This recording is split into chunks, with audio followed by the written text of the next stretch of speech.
I get a knock at the door, and here, two guys in a suit. I'm from the FBI. The first thing I have to say is, what took you guys so long? I told them the truth.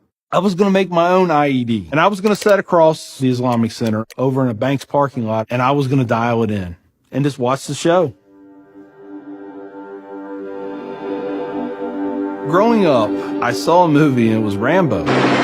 Rambo was tough, respected. He had intestinal fortitude.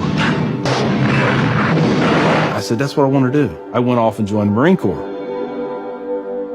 I wanted the action.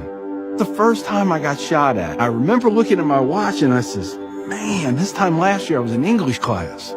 I fought several times in the Middle East, Desert Shield, Desert Storm, South America, Philippines, Somalia. I think the worst things that I have seen is dead children.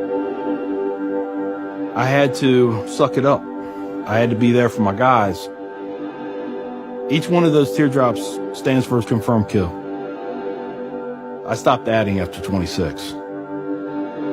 Where I was taught, Marine Corps, just own it and then let it go.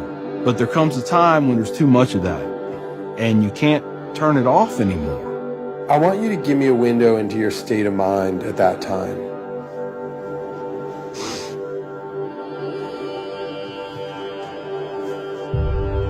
One time, my wife and I went to a DSW, and I saw in the distance these two women in black burqas in my store.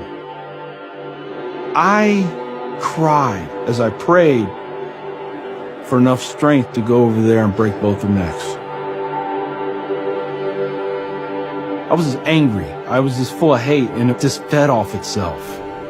At that point, I was drinking a half-gallon of vodka every 2 days.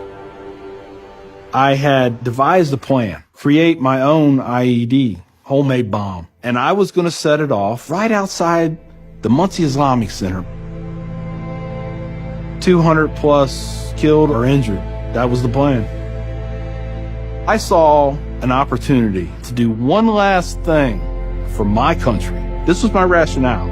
I knew I would end up in a federal prison with a needle in my arm. I didn't care. My hatred of Islam, it was the only thing that was keeping me alive.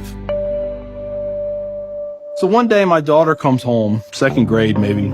She was telling me about this little boy who sat across from her. His mom came to get him. She said she had scarves on her, and she had a dress all the way down to her feet, and you couldn't see her on nothing but her eyeballs. At that point, I snapped. Started spewing things out of my mouth that should never be said in front of children or anything.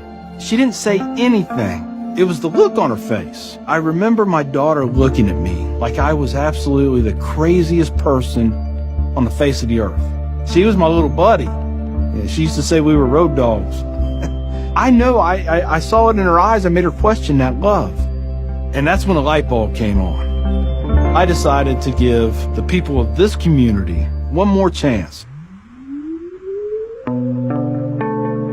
So I went to the Islamic Center, see a gentleman in the shoe room taking off his shoes. He looks at me and he smiles. He said, "Can I help you?" And I said, "Yeah, I want you to teach me about Islam." So he went and he gave me a Quran. "Read this. Come back when you have questions." So I did. And I would see things in the book. I'd be like, there it is. I got them right there. Explain that to me. And they would. This was a kind of awakening. Long story short, 8 weeks after that first day I stepped into the Islamic Center, I became a Muslim.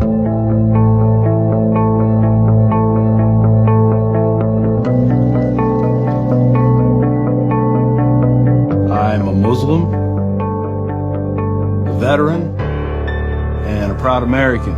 I had learned that I was completely wrong about everything that I felt.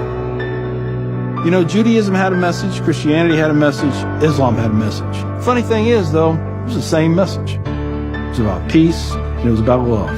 Please join me in welcoming Mr. McKinney. My big thing is now to stop the hate. Nothing good has ever come out of hatred. I've done too many things. I've hurt a lot of people. I have to live with that. But if I can stop somebody else on the path of non-forgiveness, I won.